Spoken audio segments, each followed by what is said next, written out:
Voltamos com Tribuna na TV, aqui pela Rema TV, canal 5.1. Bom dia, meu caro telespectador, minha caríssima telespectadora. Pois é, ontem foi feriado municipal. A prefeitura manteve o feriado no dia, né? Dia da instalação do município de Porto Velho, rapaz. Que maravilha, 109 anos, né? E um fato é que quando o prefeito tomou posse, foi instalado, a instalação foi na casa de um morador de Porto Velho, rapaz. Eu gostaria de localizar esse cidadão. Eu acho que ele já não deve estar mais entre nós, mas pelo menos ter algum herdeiro, algum filho, algum parente, entre em contato conosco. Nosso telefone, vou colocar aqui para você, 99105151. Um fato histórico, viu? Porque naquela época não tinha prefeitura, não tinha sede, né? Então foi numa residência que o prefeito Major Guapindaia tomou posse como o prefeito de Porto Velho. Rapaz, que bacana, hein? São histórias da vida, histórias da nossa Porto Velho, né? Que bom. Parabéns, Porto Velho, parabéns. E hoje é aniversário de São Paulo, rapaz. São Paulo está completando hoje 470 anos, viu? 470 anos. Aqui em Rondônia nós temos muitos paulistas, em Porto Velho especialmente tem muito paulista aqui, viu? Tenho muitos amigos paulistas que moram aqui. Agora, 11 horas e 34 minutos, estamos vivendo janeiro e nós temos o janeiro branco. O janeiro que chama atenção para a necessidade de você cuidar da sua saúde, a saúde mental. E para falar desse assunto, nós temos uma especialista aqui, doutora Luana Cassimiro, que é psicóloga e vai falar a respeito disso. Bom dia, tudo bem? Bom dia, tudo bem? Quero agradecer o convite. Opa! Bom dia para todo mundo que está assistindo. Vamos lá falar sobre saúde mental. Perfeitamente. Com a sua permissão, quero cumprimentar aquele rapaz ali, que é futuro psicólogo, né? Psicólogo. Que é o Daniel, rapaz. Sim. O Daniel me surpreendeu ainda há pouco, ele chegou aqui, bom dia, opa, me assustei. Sim. É isso aí, mas que bom. Mas esse mês é um mês importante, porque é o mês de conscientização, né? Exatamente. Janeiro Branco é o mês da conscientização da saúde mental e emocional na vida do ser humano, né? Sim, sim. Foi criado lá em 2014 por um psicólogo, né? E vem com uma ação de trazer essa conscientização e atenção para a saúde mental do indivíduo, né? Certo. E muitas pessoas perguntam por que de janeiro e por que de branco, né? Porque a gente tem aí o Setembro Amarelo, que tem toda uma explicação por trás disso, e o Janeiro Branco, não sendo diferente, foi escolhido janeiro em prol desta ação, porque janeiro é o mês que a gente inicia, é o mês em que a gente começa a planejar as nossas vidas, as nossas perspectivas, os nossos planos, as nossas metas. Então subentende que é um mês de recomeço, de iniciar, né, algo. E branco porque a gente subentende que é como se fosse uma página em branco, um quadro em branco, pronto para a gente recomeçar e escrever a nossa história. Perfeitamente. E ainda para contribuir para esclarecimento nosso, eu chamo aqui a Cheryl Amaral, que ela preparou algo a respeito do Janeiro Branco. Em alusão ao Janeiro Branco, a Prefeitura de Porto Velho, juntamente com a Sejus, traz para dentro das unidades prisionais ações voltadas para a saúde mental. Aqui ao meu lado, Priscila, que vai contar um pouquinho para a gente sobre a importância de realizar esse tipo de ações dentro das unidades.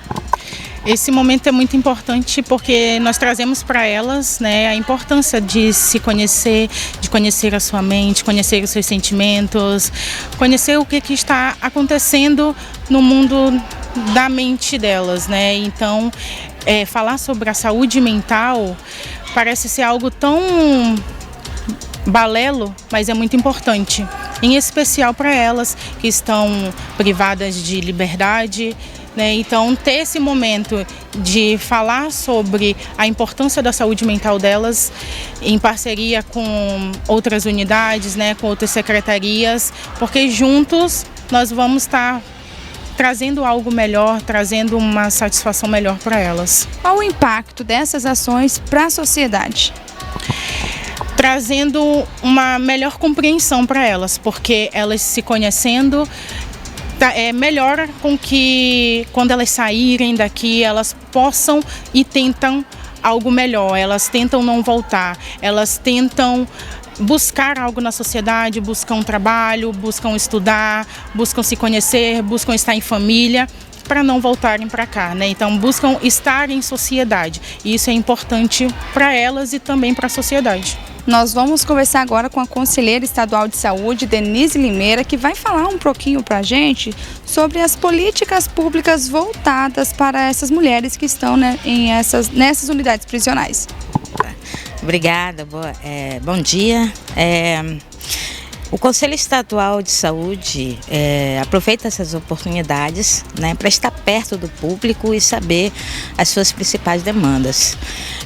Enquanto coordenadora da Comissão Intersetorial de Saúde da Mulher do Conselho Estadual de Saúde, a nossa preocupação da mulher como um todo, a implementação de políticas das mulheres em suas variadas vertentes, seja ela em privação de liberdade, seja ela uma mulher trans, uma mulher quilombola, mulher negra, a indígena. Nós trabalhamos as mulheres nesse contexto. As mulheres que estão aqui, elas estão privadas somente do seu direito à liberdade, mas elas não estão privadas do seu direito à saúde, o direito à educação, o direito à justiça e todos os demais direitos que competem a todos os nossos cidadãos. Que ela saia daqui com alguma formação, com alguma indicação. Existe uma rede que trabalha exatamente o retorno dessas mulheres à sociedade, porque este período ele é nomeado como período de ressocialização. São pessoas que, por algum motivo ou outro, cometeram algum erro que infringiu a nossa Constituição. O governo, a prefeitura no geral, eles têm investido nessa estrutura que você citou pra gente? Então, a preocupação é grande. É claro que assim, nós tivemos um período difícil da pandemia e o pós-pandemia, que foram períodos extremamente conflituosos para a gente, que nós tivemos que, infelizmente, estabelecer prioridades. E isso foi extremamente difícil e doloroso para todos nós que trabalhamos com essa temática. Mas agora o nosso sistema finalmente volta ao normal, nossa política volta a se estabelecer como deve e buscar abranger todos os segmentos sociais, vulneráveis ou não, invisíveis ou não. A nossa preocupação é em manter o restante, garantir o restante de direitos que essa população merece, que essa população tem. É o direito a uma boa saúde, o direito a uma educação de qualidade, o direito a uma justiça e o direito ao seu retorno à sociedade. Aproximadamente 65 mulheres participaram desta ação de reflexão nesta unidade prisional. Outras ações também serão desenvolvidas, uma na unidade prisional Urso Panda e outra no Centro de Ressocialização Vale do Guaporé. Sharon Amaral para o jornalismo da Rema TV. E, portanto, essa matéria preparada pela Sharon, tratando especificamente dessa atenção com as mulheres que se encontram privadas de sua liberdade. Como disse a coordenadora de saúde, essas mulheres estão privadas da liberdade, não do atendimento à saúde, atendimento à educação, atendimento a diversos direitos que são consagrados pela Constituição Federal. Mas falando em termos de saúde mental, doutora, me diga o seguinte, a saúde mental, o que a gente precisa estar atento para chegar naquele momento e falar assim, eu tenho que me cuidar, minha saúde mental não está funcionando perfeito?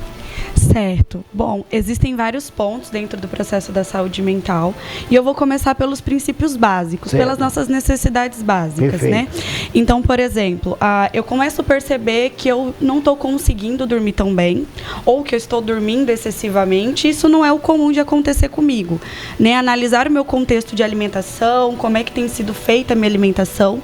Se eu sinto prazer em fazer as atividades do dia a dia que antes eu sentia prazer, se o meu corpo ele está aparecendo roxos, alguma coisa assim, o meu estresse, como é que está o meu nível de estresse do dia a dia, a minha oscilação de humor, se eventualmente eu venho tendo alguma tristeza excessiva ou alguma possível crise, né, que hoje é bastante chamada as crises de ansiedades, que vem aí como sintoma a falta de ar, o suor frio, a tontura e devido a um sofrimento psicológico, né, se sentindo desvalidado de alguma forma, forma, se sentindo minimizado, se sentindo triste por qualquer situação que seja.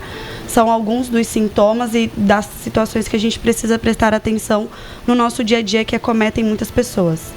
Perfeito. Então, se você, porventura, tem alguém na família que está apresentando esse quadro que a doutora falou, é hora de agir, então.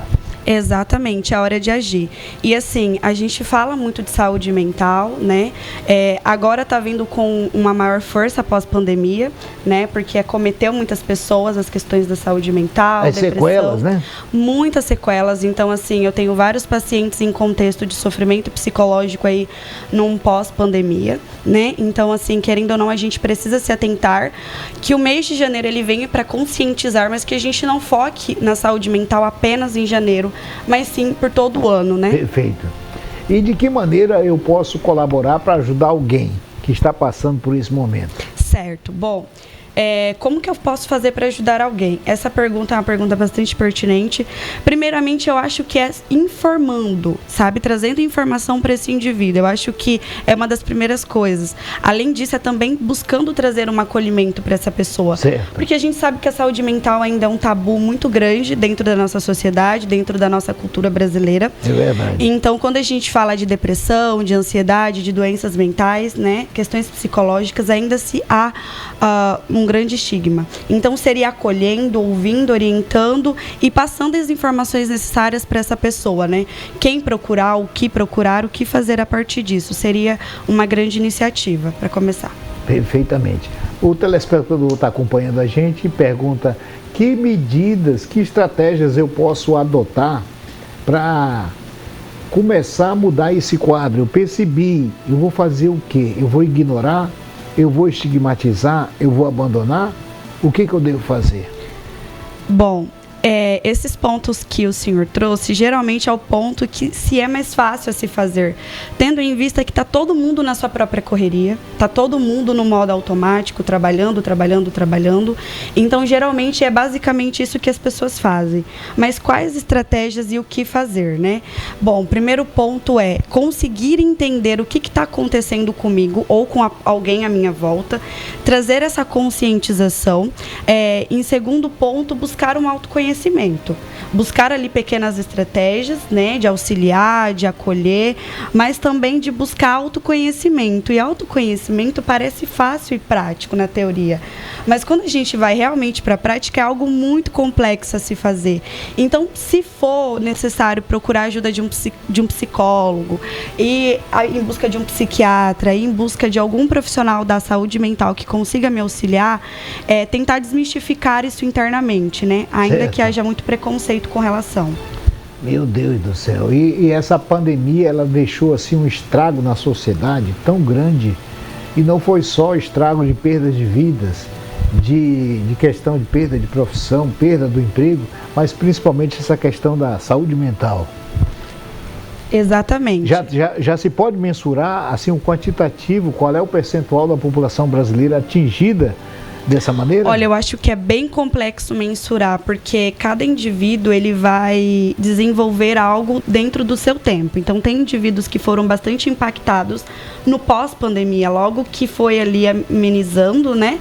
E tem pacientes que está demonstrando apenas hoje a influência de tudo isso, por exemplo, hoje, em 2024. Então, querendo ou não, são danos que não tem, talvez, como quantificar, né? Questões psicológicas. Então, realmente, principalmente porque nós somos seres sociáveis e a gente veio de uma pandemia, além de todas as perdas de vidas, de tudo isso que a gente vivenciou, ainda de ter que se isolar de todo o resto, né? Que é uma necessidade do ser humano de estar em socialização, então a gente também perdeu isso durante a pandemia. E foi um momento assim muito difícil, né? Muito difícil, porque como a senhora bem disse, nós somos seres sociáveis, nós gostamos de estar perto, de estar conversando, de estar compartilhando, e de repente todos tivemos que ficar isolados. E esse isolamento deixou a gente meio assim desnorteado. Exatamente, até para retornar, né, à vida normal, a socializar, as pessoas hoje encontram essa dificuldade, né? Verdade. Medos excessivos, então assim, eu tenho pacientes que têm hoje transtorno de pânico, por exemplo, em decorrência ao processo pandêmico, né, de ter que lidar com tudo isso, e eu percebo que hoje as pessoas, elas têm essa dificuldade de estar socializando, de estar em meio, que é uma condição de autocuidado para a nossa saúde mental. Perfeitamente.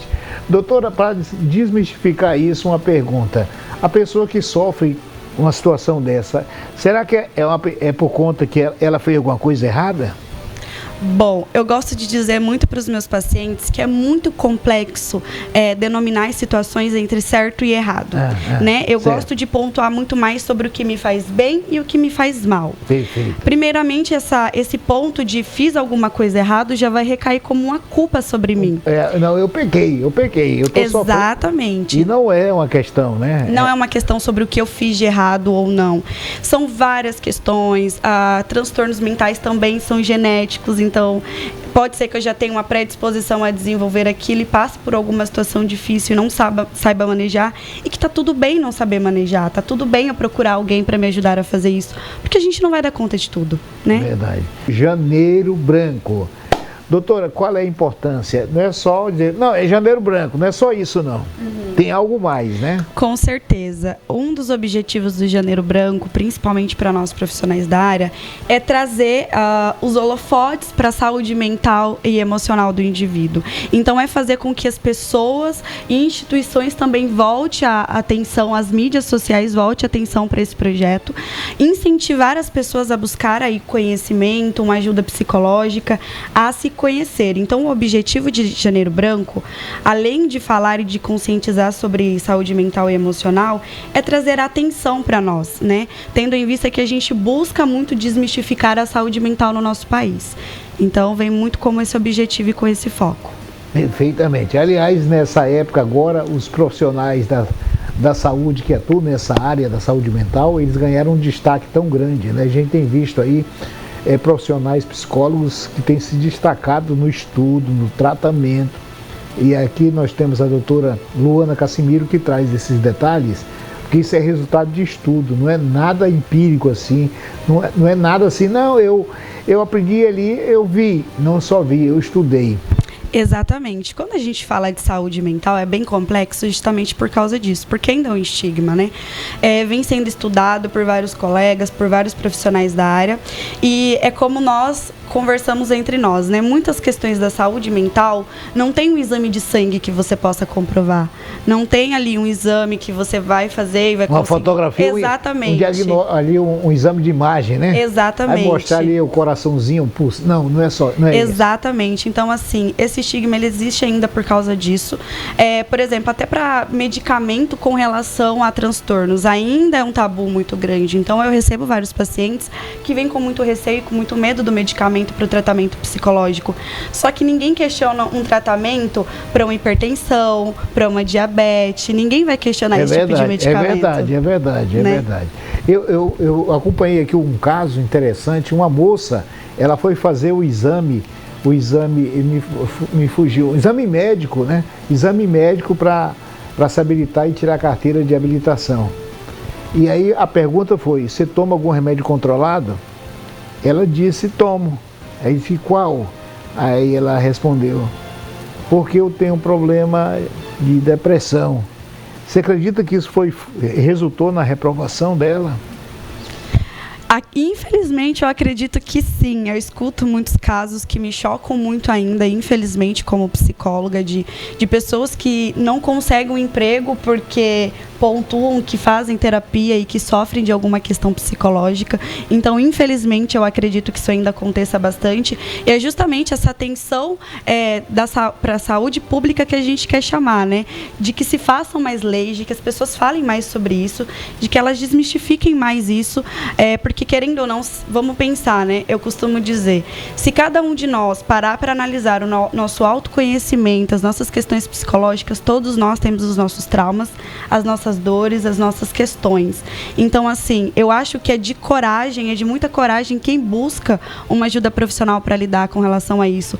Porque o ato de você parar a tua vida e olhar para si, ele é muito bonito, só que ele também é muito difícil, sabe? É verdade, é verdade. E isso é motivo de você analisar, pensar e concluir. O que você vai fazer? A vida continua. Procure um especialista para você se tratar e se cuidar, porque se porventura você está cometido disso que a gente está vendo acontecer agora, não é que você é feio, não é que você pecou, não é que você está com frescura, não.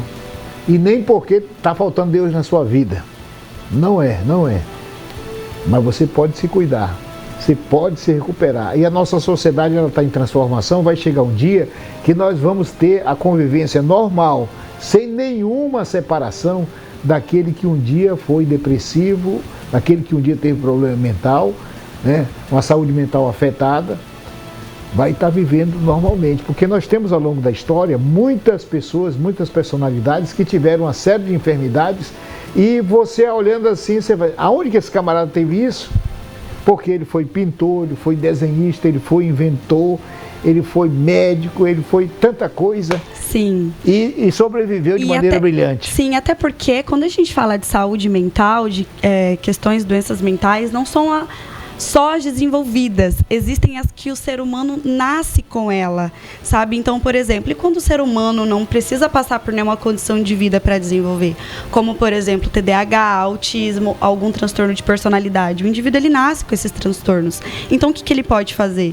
Né? Não tem como ele mudar uma personalidade, não tem como ele mudar as questões cognitivas e cerebrais dele. Então, é aprender a conviver com aquilo, é procurar auxílio, diagnóstico da forma mais correta. Então, não são só doenças mentais desenvolvidas como depressão e ansiedade. Muitos indivíduos já nascem com essas questões desde bebezinho. Desde bebê, doutora? Exatamente. Tem várias questões mentais que você já nasce. Por exemplo, se você tem bipolaridade, você nasce bipolar. TDAH você não desenvolve, você nasce TDAH. Perfeito. Então, procure um especialista. A respeito do que eu falei ainda há pouco, lembrei do personagem que era depressivo, e você olhando, mas como é que esse homem era depressivo? Ele compôs cada canção linda. Beethoven. Sim. Beethoven. E assim, geralmente quem passa por um processo depressivo, a gente assemelha muito a uma pessoa que ela vai estar chorando, que ela não vai estar saindo, que ela não vai estar fazendo nada. A gente assimila muito a isso, só que não. As pessoas que passam por esse processo, que estão ali no fundo do poço, que estão mal, tem várias e várias pessoas que você não consegue identificar. São pessoas que vai viver normalmente, que vai para o trabalho, são pessoas que vai criar os seus filhos, são pessoas que vai viver a tua vida normalmente.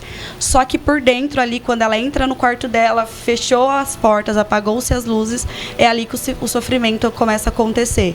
Então, nem sempre uma questão psicológica ela vai vir escancarada para todo mundo ver e analisar.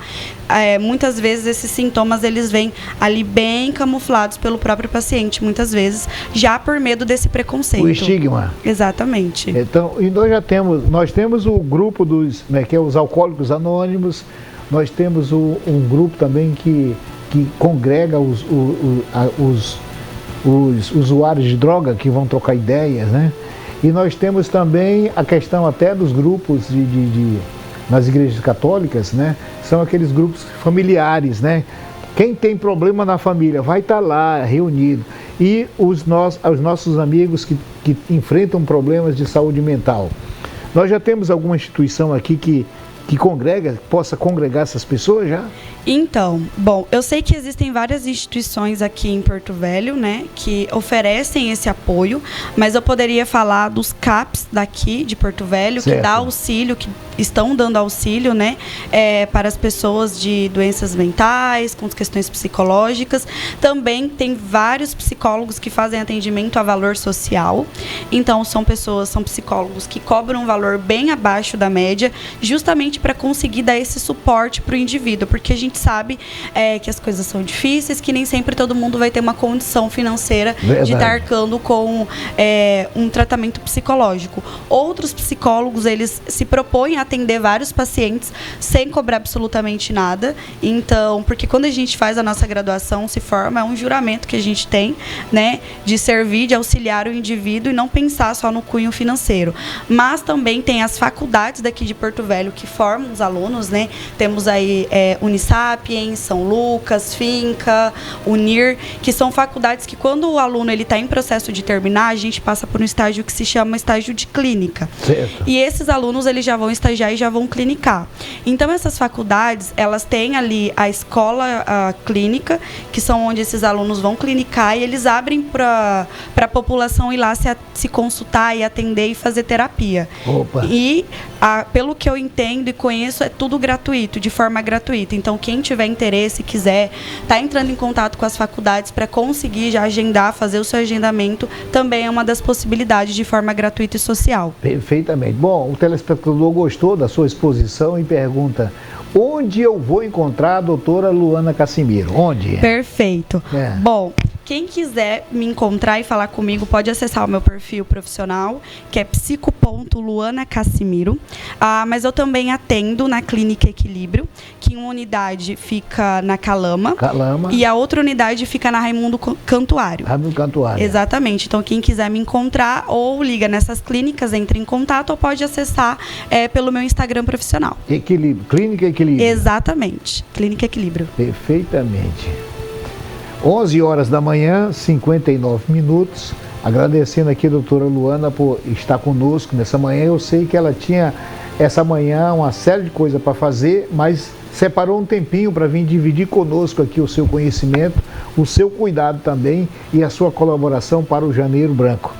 Quero agradecer o convite e o espaço maravilhoso para falar sobre saúde mental e emocional do indivíduo. Isso é muito importante, tanto para as pessoas quanto para nós psicólogos, ter esse espaço de fala e conseguir levar um pouquinho do nosso conhecimento e da informação às outras pessoas. Perfeitamente. Não faltará tempo para novas oportunidades, novas entrevistas, tá, doutora? Sim, eu agradeço pelo convite. Perfeitamente. A gente fica feliz porque é uma maneira da gente contribuir com você acerca do Janeiro Branco, viu? Trazendo uma profissional como a doutora Luana para te esclarecer, tá certo?